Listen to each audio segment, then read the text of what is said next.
On the behalf of Yogananda Centre for Theology, Shoolini University, I welcome you, sir. And today evening is very graceful with your presence.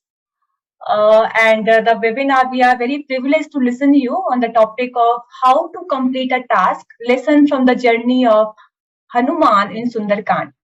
So we have listened to you, sir, so many times, and every time we feel very interesting. Sir, Chancellor, sir, are you able to listen me? Yeah. I'm asking. Oh, you're asking, Chancellor. Yeah. Okay.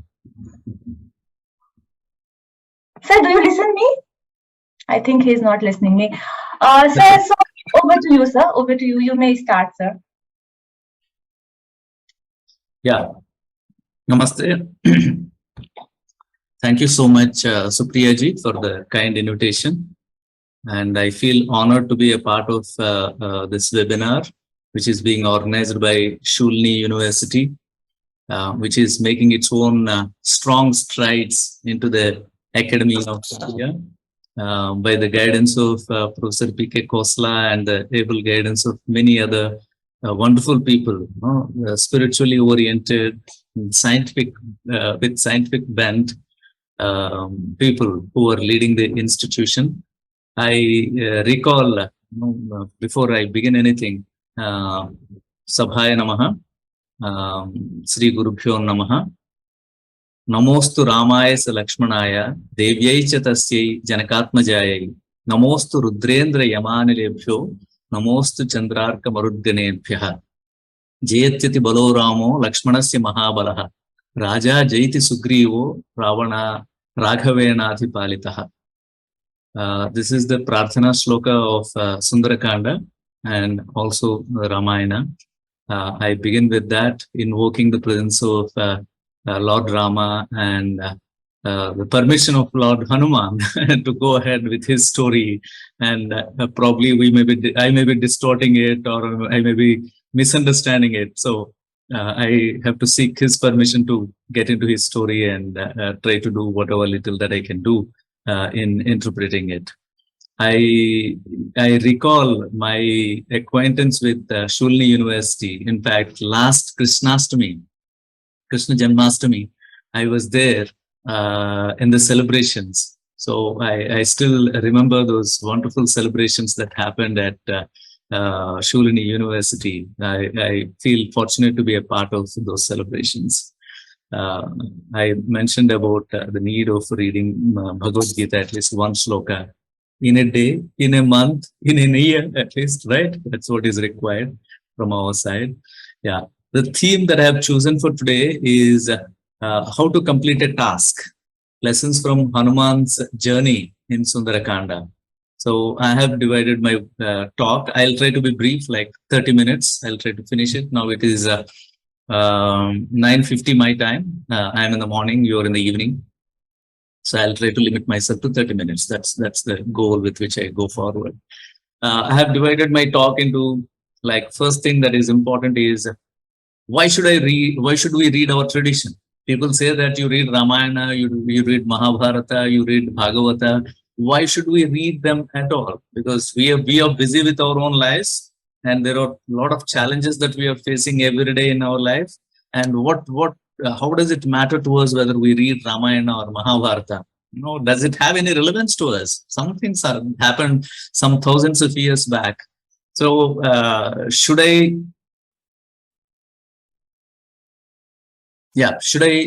really bother to read my classical traditional texts? Do they have any relevance to my life? Because most of us, most of our youngsters and even senior colleagues believe that there is no need of them in our contemporary everyday life. So that's what prompts me. Whenever we face challenges, we are indulged in our empirical life, immediate everyday life, and we constantly we confront with challenges. And how do we face these challenges? Do we have sufficient resources of facing these challenges? See, facing the challenge is not like fighting with an enemy, like in a movie, dishum dishum. No, it doesn't happen that way. The challenges of the life are not given gross elements with which you can muzzle yourself and then fight. But these challenges are more subtle and they disturb the psyche. They also test the spirit of yourself, right? So do we have resources for that to face the challenges? Why is it that once we face a particular challenge, which is very hard, we get discouraged and sometimes some people call it depression, whatever, no? So that's where you have to look for the sources that you have within yourself that help you in facing the challenges. Otherwise, you will not be able to do that, no? So that is how in the process of education, it is not the institutionalized education which happens in the universities and colleges that is important. I'm not saying they are not important. I'm saying they are important, but along with them, your own resources are to be brought out. Okay, inner potentialities are to be brought out. And how does this happen? This happens through the narrative tradition that we have. The narrative tradition, the stories that your grandparents told you, narrated for you, and the kind of stories that you read in the books, these are all very important, so important. And especially when these stories or narratives are rooted in your culture, they make you get identified with that, and they really help you in facing the life challenges. That's why sometimes people say that if you are coming across some certain kind of problems, you read this particular shloka in Bhagavad Gita, or you read this particular chapter in Ramayana, or you listen to this particular chapter in Mahabharata. Why is it that they say that? Is it that they are fools and they're just saying that to us so that we can also be fooled? No, when they say it, they might have experienced such kind of strength within them in resolving the problem. That's how they say they said it, right?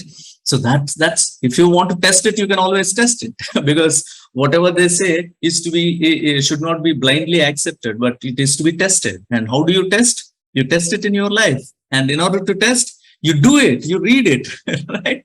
Read the particular chapter and see it for yourself whether it is really helpful or not before criticizing or rejecting it, right? That's the most important one. That's what is called Shraddha in Indian tradition. First, if you want to test it, you doubt it, you test it, and in the process of testing, you be devoted to it, and that is how you see the result, and then you make a comment on that. So that's where the cultural resources are very important, and these cultural resources are rooted in your tradition and culture, and these cultural resources are embedded in narrative tradition, and this narrative tradition has a very significant impact. It works as a very significant source of solving the everyday problems. So this is how it is very important for me to go back to Ramayana and read Sundarakanda and then get the benefit out of it. Okay, and these texts also have a symbolic nature, and it's not that Rama is Rama or Hanuman is Hanuman. A monkey god. These are like, they work as a symbolic sources which try to hint us beyond their space and time. Okay, once it has a symbolic purport, it moves beyond the space and time. It's not that 1,000 years back something has happened and it has no relevance to me. No, once it becomes a symbolic representation, it can be attributed, or it can be understood by the generations which follow even after 1,000 years. So that's the point. Because of which we have to look at Sundarakanda carefully. And the question that I was asking is how to complete a task. Okay, this is what is a task? Let's begin with what is a task. We all know there are tasks that we have to we confront with in our everyday life, whether you are a student or a teacher or the vice chancellor or whoever, a researcher or somebody who is running a business. Everyone, each one of us have tasks in front of us. And how do we face these tasks? How do we accomplish them? And what is a task? Usually an assigned piece of work, often to be finished within a certain time, is understood to be a task. Okay, if you are from business management, a task is understood to be like an assigned piece of work, often to be finished within a certain time. Certain time is understood to be a task.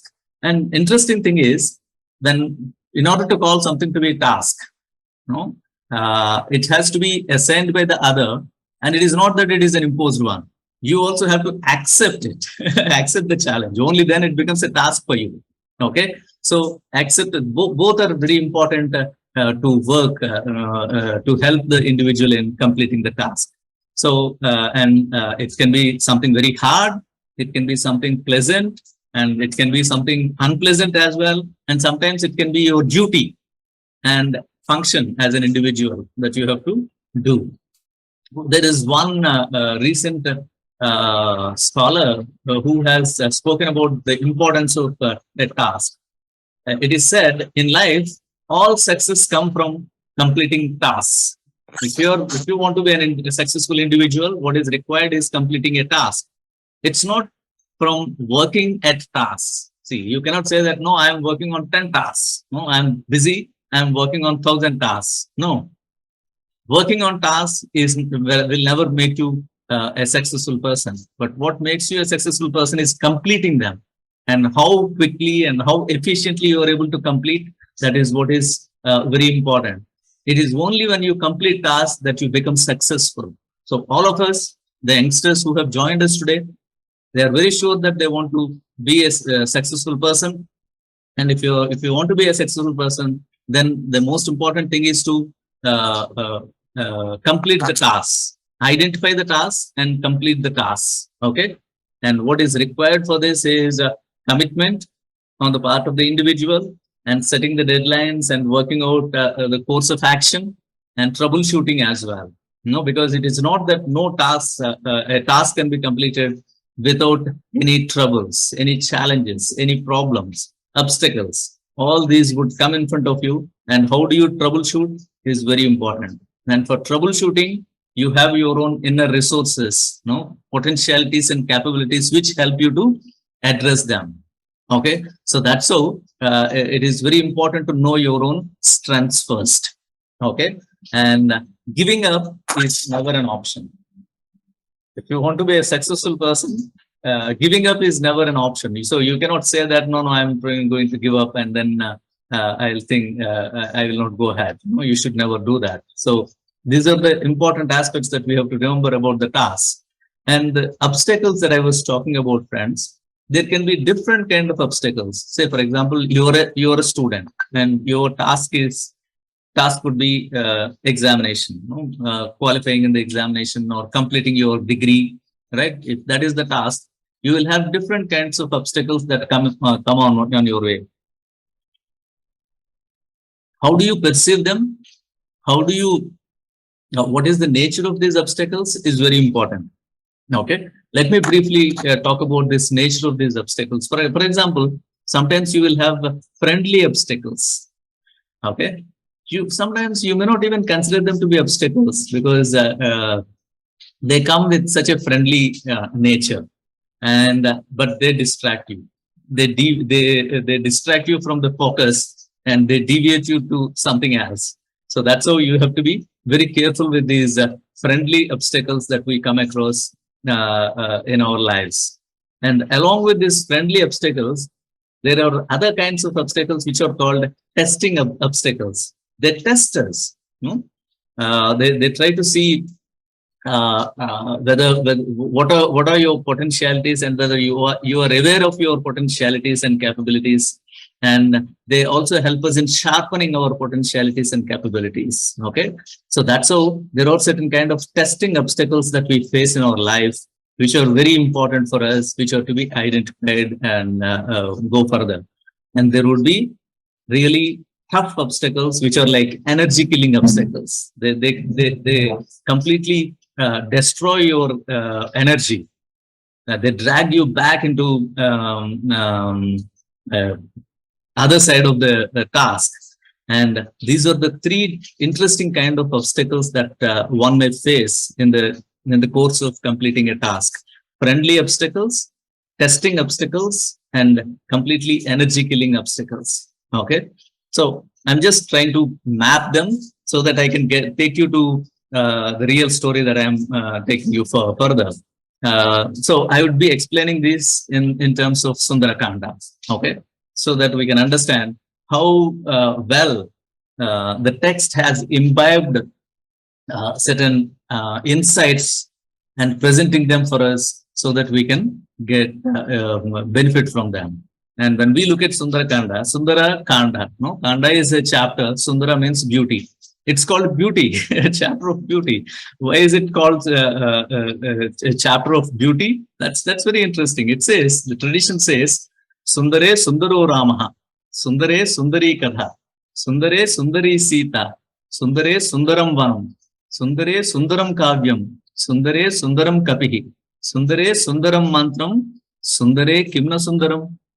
It says in this Sundarakanda, Rama is Sundara, okay, and Kadha is Sundara, and then Sita is Sundara, and the Vana, where the garden where she was kept, Ashokavana, that is Sundara, and the Kavya itself, no, is Sundara, and then the Kapi, Hanuman is Sundara, and then mantra that is there imbibed in this is Sundara. And finally, it asks this question: Sundare Kimna Sundaram?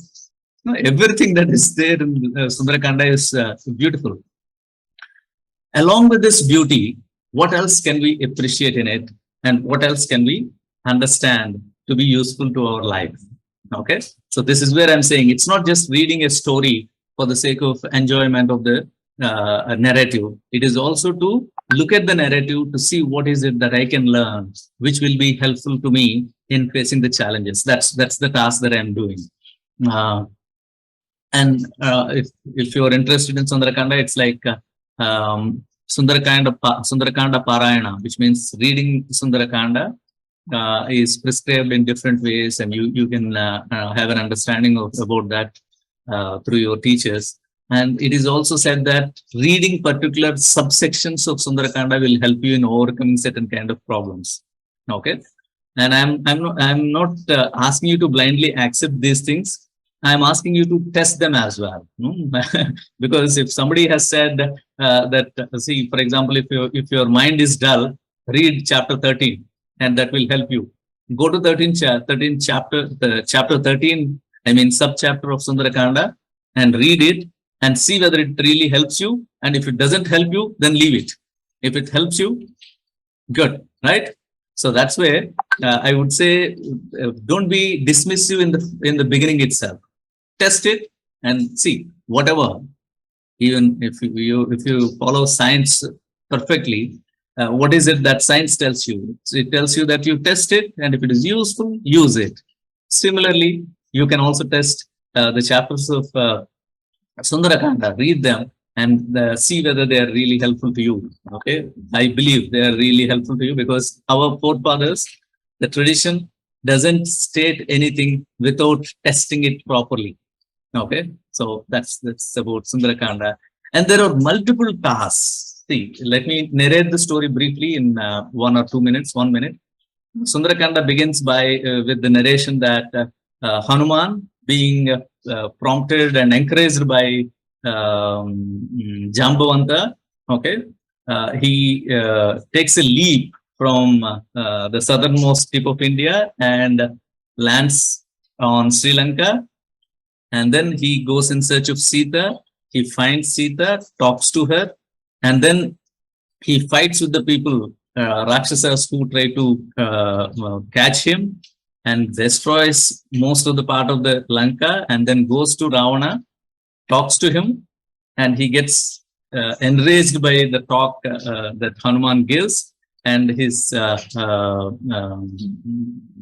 tail is burnt, and he burns Sri Lanka, comes back to the place where Rama is, and informs Rama that this is what has happened. Okay, this is the story of Sundarakanda.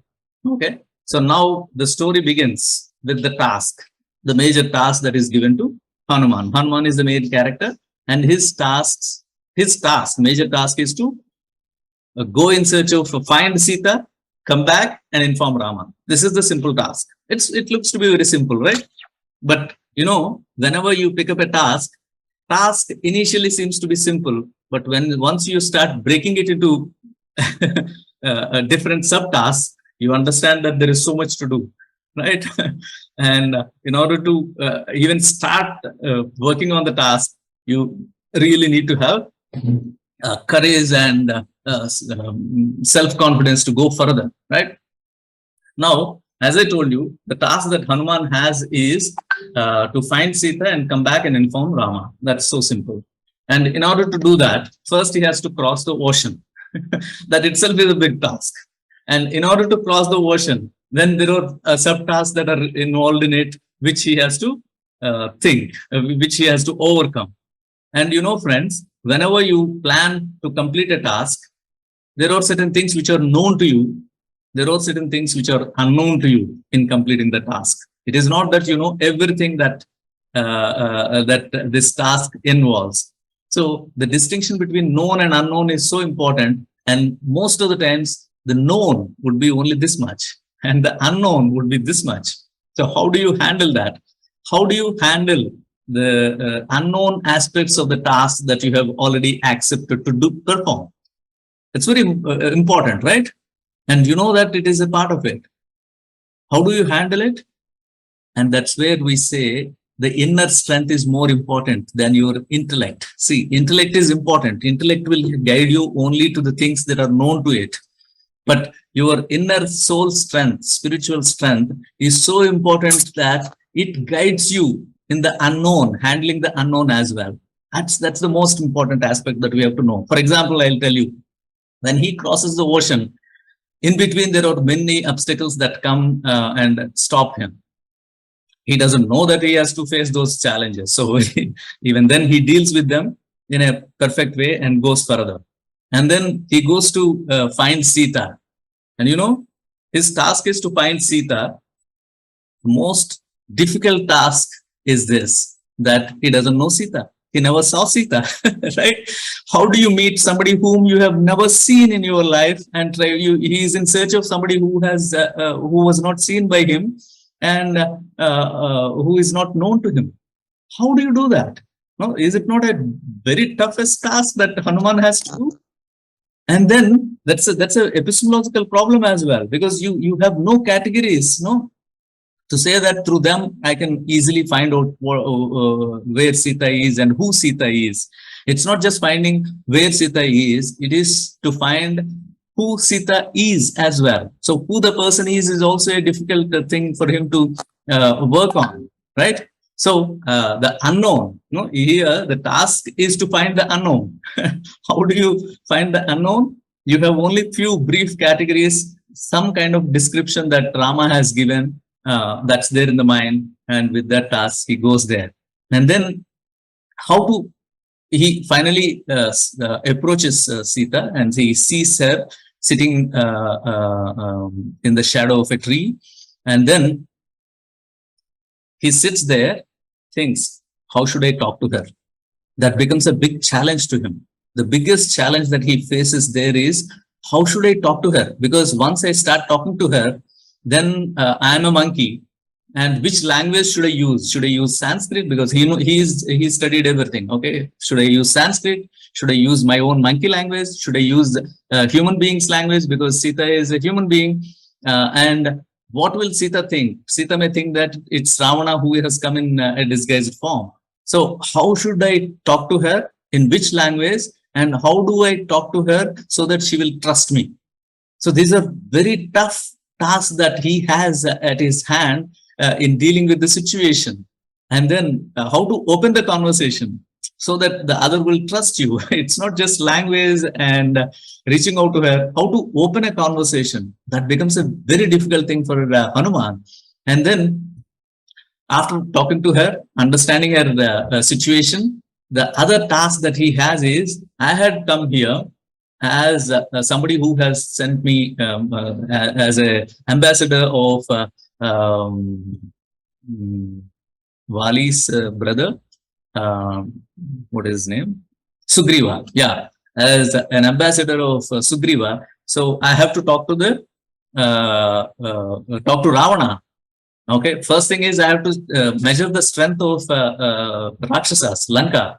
So he does that. He fights with them intentionally to know their strength. and he also tries to fight with them intentionally to exhibit his own strength to them. Okay, it's important to know your strength and know your enemy's strengths. Both he does that in the process of confronting with Rakshasas. And then he was taken to Ravana, and after that they burn his tail, and Ravana says, take him all around Lanka and tell everybody that he is a traitor, he is an ambassador from monkeys who has come to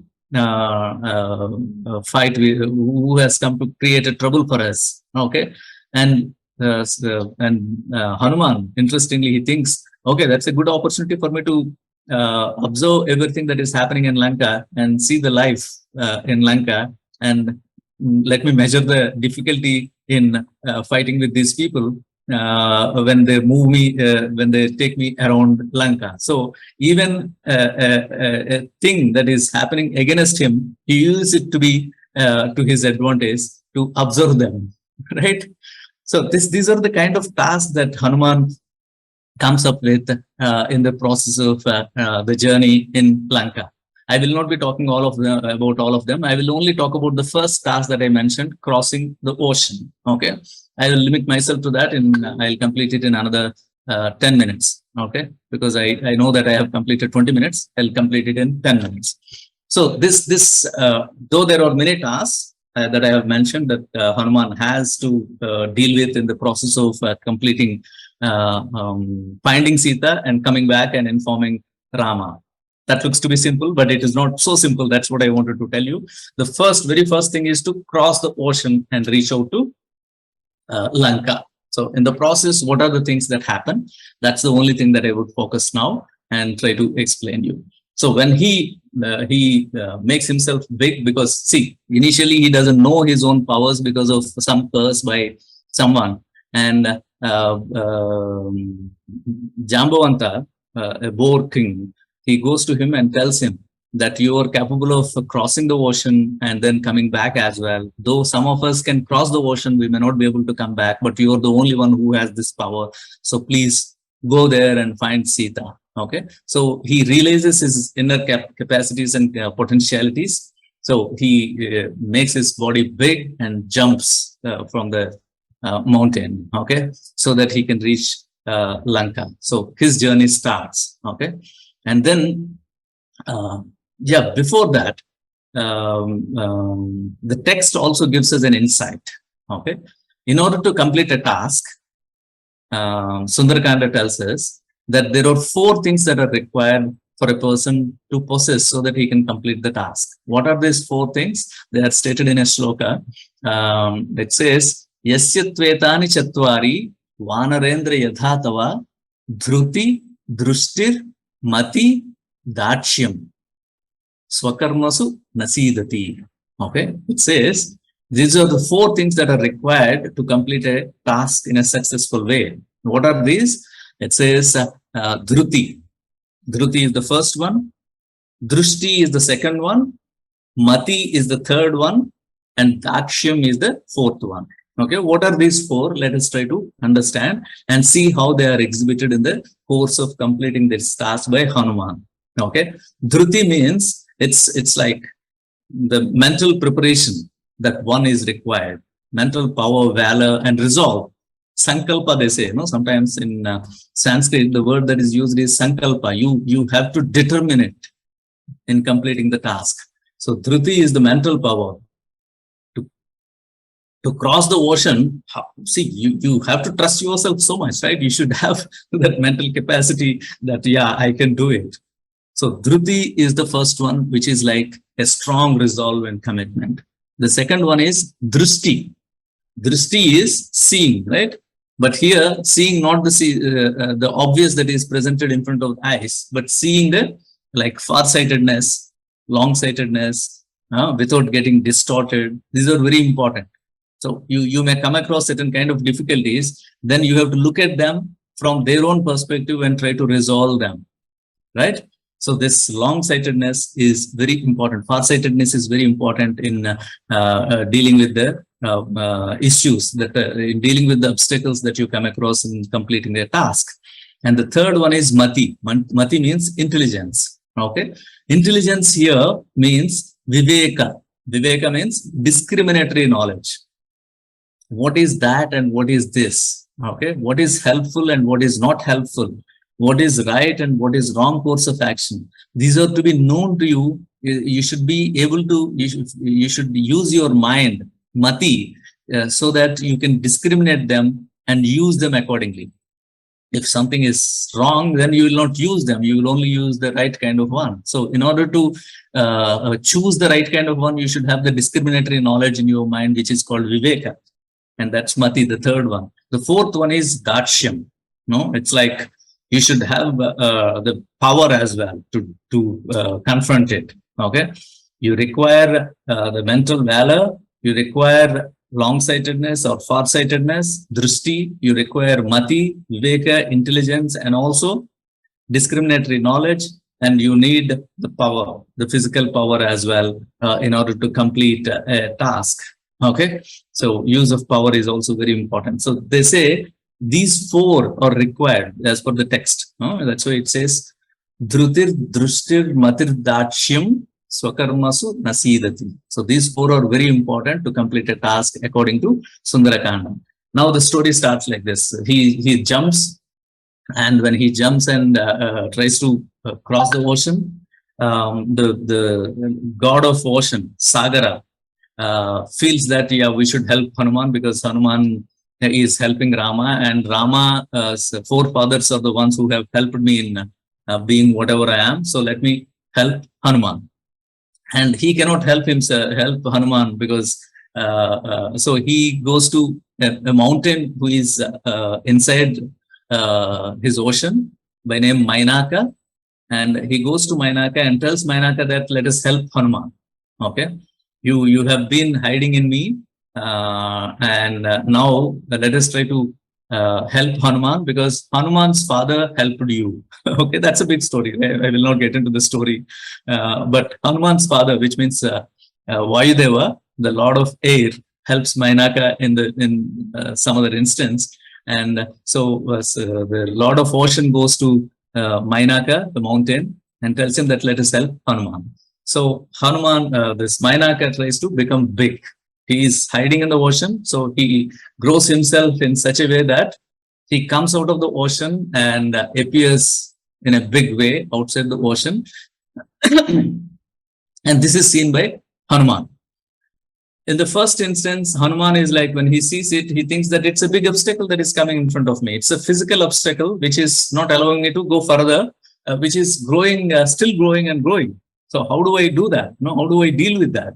So he pushes it with his shoulder, and then Mainaka falls into the river, ocean, and he gets up in the form of a human being and talks to Hanuman. Tells Hanuman that, please excuse me for this, and I'm actually here to help you, prompted by Lord of Ocean. So I want to help you so that you can have your journey, a safe journey, a pleasurable journey, an enjoyable journey. So you halt on my mountain for some time, because you have taken up a tough task of reaching to the other side of the ocean, which is a very difficult one. So you may need some rest. So rest on my mountain, and I have wonderful fruits and honey. You drink the honey and then have the fruits, so that you regain your strength and then go ahead. Okay, it's a friendly offer, right? Wonderful offer. Any of us would definitely grab the opportunity and stay there for some time and enjoy the journey, because you're still you are on the journey, on the task, and it's a friendly offer that you have got. You would really enjoy. Any of us would enjoy that, right? So Mainaka says, Dushkaram Krutavan Karma Swamidam Vanarottama Nipatya Mama Srungeshu Visramasva Yatha Sukham. You take rest for some time, because you have a tough task ahead. Okay. But look at the way Hanuman responds to that. Hanuman tells him that, thank you so much for your offer, but actually I am on a task. And when I started this task, I promised myself that I will go like an arrow from the bow of Rama. So Like, if you release an arrow from the bow, will it take rest for some time and then go and hit the target? No, right? So he says, I promised myself that I would be working like an arrow left from the bow of Rama, and I have to complete my task. I have to reach there. So I cannot take rest now, though yours is a wonderful offer that is there for me, the pleasurable offer that is there for me. So he says, I cannot do that. But then Mainaka says, your father helped me, I want to help you. And Hanuman says, okay, he keeps his thumb on the mountain and says that, treat this as my stay here. Okay, I'll come back after some time. So allow me to go, and he leaves. So most of the times, friends, when you're preparing for your examinations, your friends come and tell you that, oh, let's have a party, and then let's take a break and party, and then come back, right, with a lot of energy back. But be careful. Any kind of distraction from your goal is not really going to be helpful. So you should be really careful in handling these friendly obstacles. They are very friendly. They are so sweet. Friendly obstacles are so sweet, right? They attract you completely, and they fascinate you. They lure you. It's like, it's very difficult to say no to them. He says no. And this is very much required in life, because you come across these friendly obstacles very frequently. Okay. So how to handle them? It's a big challenge, biggest challenge. You should not make them feel bad, but at the same time, you have to tell them no. So how do you do that? It's left to you, right?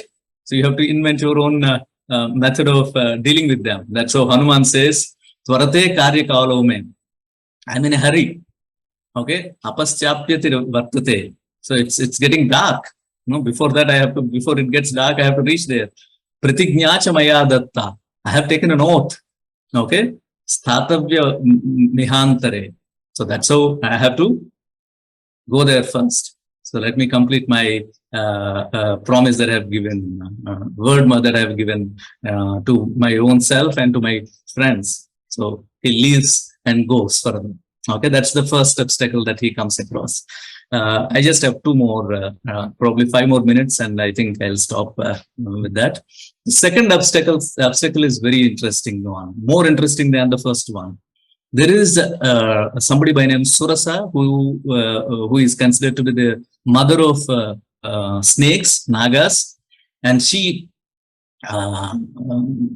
was prompted by the devas, okay, the divinities, to stop Hanuman and test him. Okay, so this is what I'm calling testing obstacles. Sometimes in completing a task, we also get some testing obstacles. And Surasa stands in front of him, in front of Hanuman, suddenly. And she says, where are you going? I'm looking for some food, and I am happy that I got a wonderful food in the form of you. So let me eat you. Okay.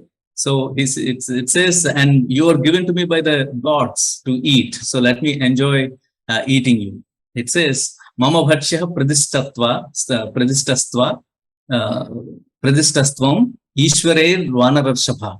Aham tva bhakshayishyami. This is important. Aham tva bhakshayishyami. I'm going to eat you.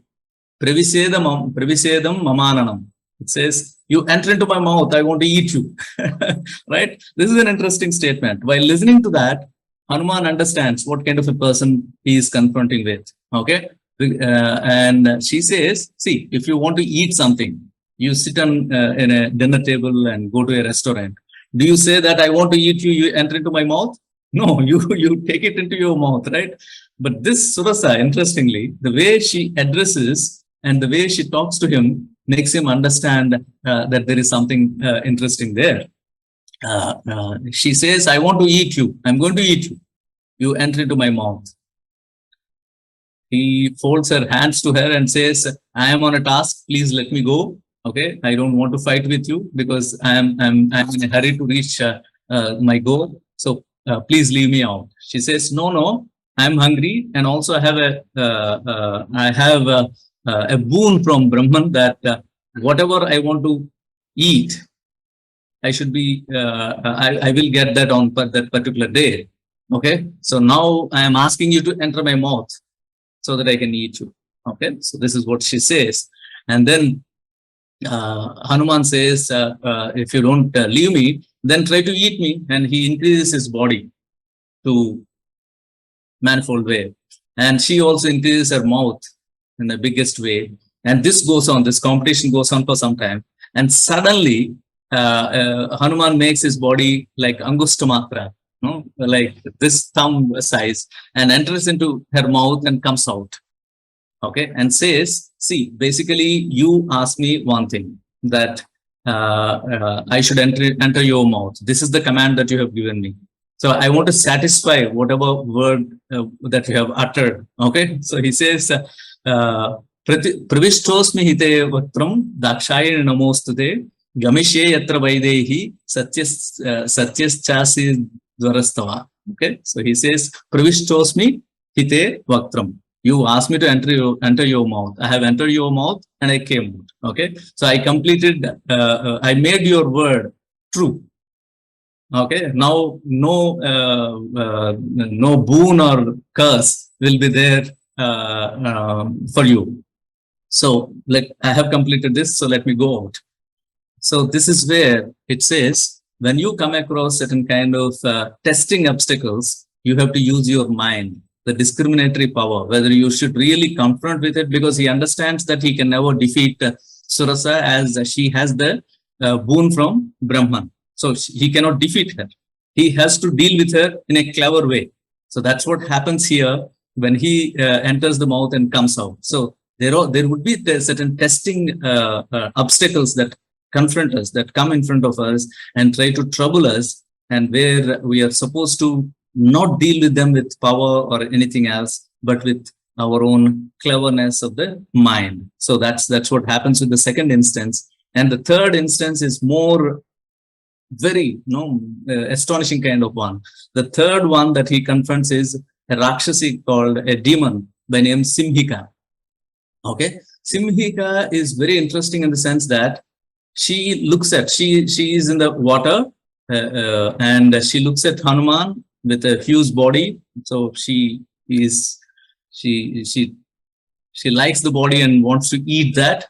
Okay, so what is it that happens is she captures the shadow of Hanuman. I don't know how Rishi Valmiki has thought of this very interesting power. She captures the shadow of Hanuman and drags Hanuman down. Okay, he's flying in the air and there is water, and the demon is in the water. And obviously, when Hanuman is flying, his shadow will fall on the water, and she captures the shadow and drags him back into the ocean. So that's what I would call like your powers, your internal powers are squeezed and hold tightly to stop you from completing the task. That's what happens in the case of Simhika. So the power that she has is tremendous. And suddenly Hanuman starts thinking, what is happening to me? Why is it that I'm losing my speed? Like a ship confronting a storm will lose its speed of going further. And in fact, it would be going backward sometimes. So he says, why is it happening this kind of a thing to me? Why is it that I am not able to go further? Then he looks at Simhika and finds that she is a demon which is trying to kill him. And then he confronts with her, and she says, I'm going to eat you, I'm going to kill you.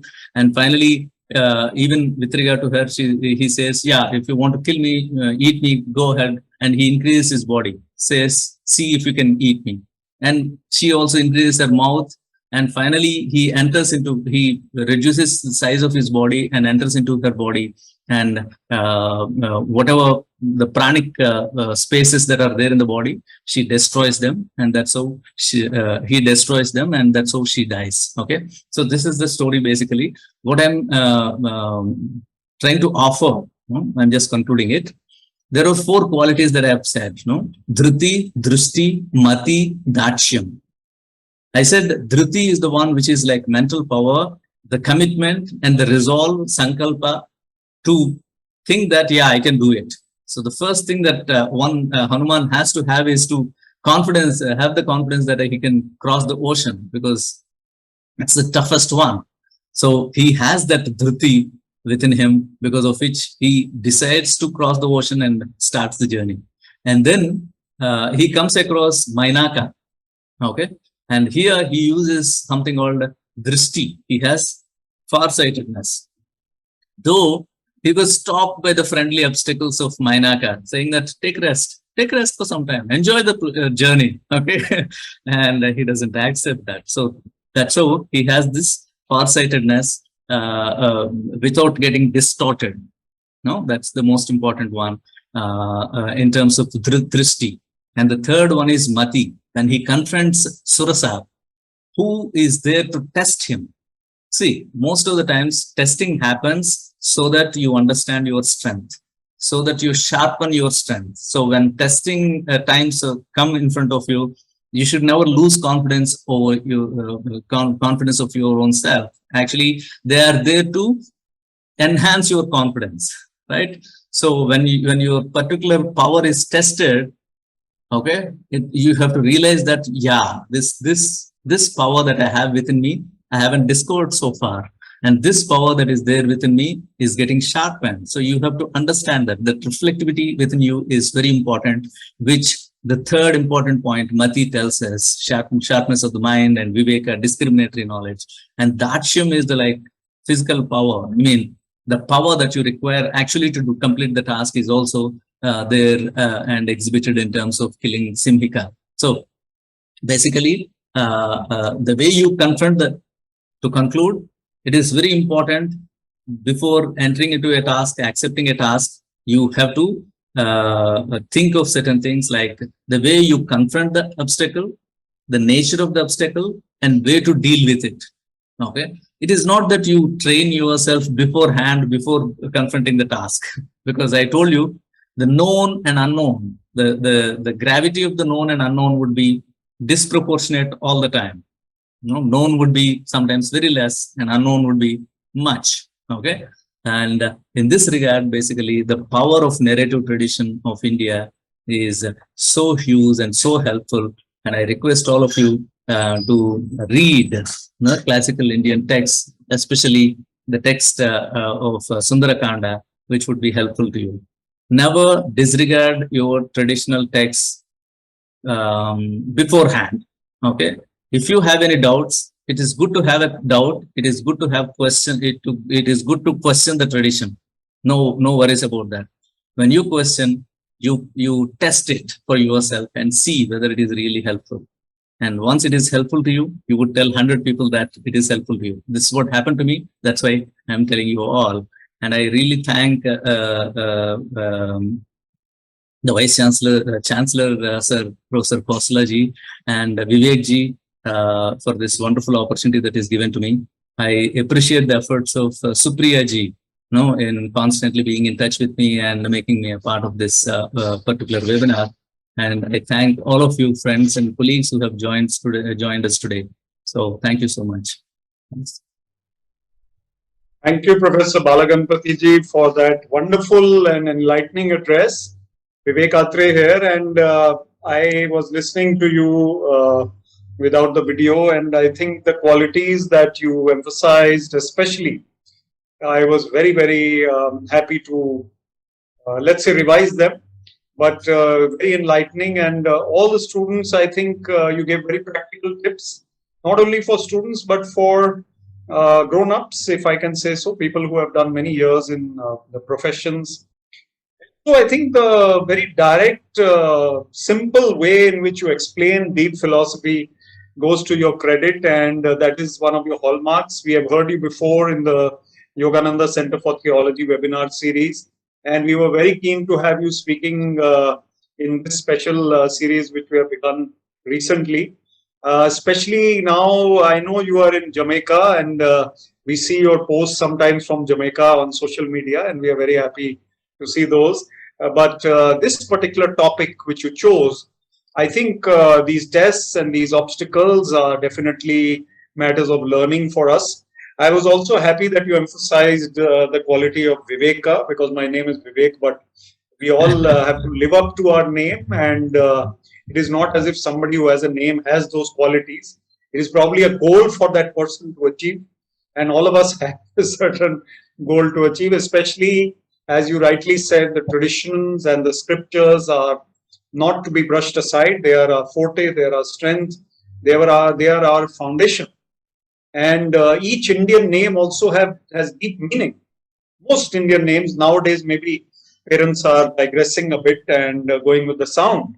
But otherwise, all Sanskrit names, they have meaning. And my thanks to you and gratitude to you. It is a late hour here in India, but not very late in terms of webinars. And I know it's very early for you in the West Indies, in Jamaica. So it's very difficult. It was difficult for Supriya ma'am to find a time which was common to all of us. But this recording will also be shared with on our YouTube channel with a lot of other people.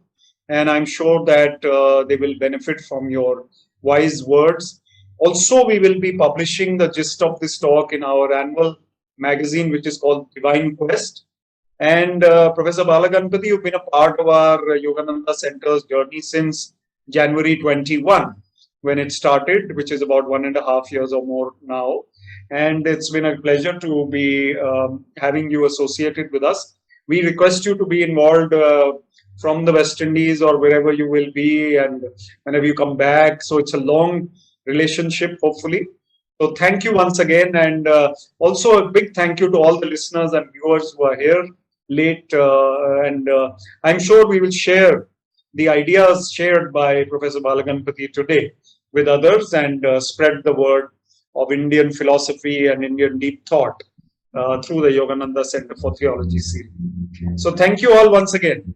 Thank you all. Yeah, thank you so much, Vivek Atreji, for this wonderful for these wonderful words that you've spoken about me and about the university. I am so happy to be associated with it. I have been associated with it, and I will continue to work for that. Before I close, I just want to inform everyone who is here that we have started. We started an organization called Philosophical Practitioners Association of India. And we believe that philosophy is not unpractical and away from the everyday aspects of challenges of life. And philosophy really helps us all. And whoever is interested in this endeavor of ours, please join us on the website. We have a website called Philosophical Practitioners Association of India. I invite all of you to be a part of this journey that we have began, saying that philosophy is important to all of us, and we have to only recognize and realize it. It's fine even if we don't realize it, but it is required that we have to know it, right? So we will definitely join that society. I think it's a great initiative, and the more we grow, the more we realize philosophy is so important for us all. Yeah, I'll get back to you separately on that. And sure. Thank you so much. Thank you. Thank you. And thank you, Supriya and the whole team for organizing it, and Professor Khosla for his continued mentorship and patronage. Thank you all. Thank you, sir.